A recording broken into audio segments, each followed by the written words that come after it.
কর্মী নিয়োগের বিজ্ঞপ্তি জারি করল পশ্চিমবঙ্গ খাদি ও গ্রামীণ শিল্প পর্ষদ। অ্যাসিস্ট্যান্ট ইঞ্জিনিয়ারিং পদে কর্মী নিয়োগ করা হবে। আগামী 11 জুন ইন্টারভিউতে অংশ নেওয়ার আগে জেনে নিন শূন্যপদ সংক্রান্ত যাবতীয় খুঁটিনাটি। আবেদনকারীকে অবশ্যই সিভিল ইঞ্জিনিয়ারিংয়ে স্নাতক হতে হবে।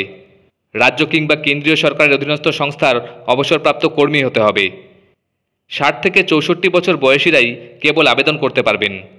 এই শূন্য পদে চাকরিরতরা প্রতি মাসে 40,000 টাকা পারিশ্রমিক পাবেন।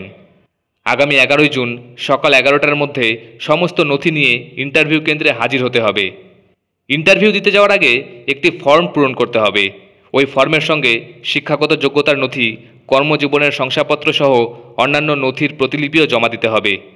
ইন্টারভিউ দেওয়ার সময় অবশ্যই আসল সমস্ত শংসাপত্র সঙ্গে রাখতে হবে।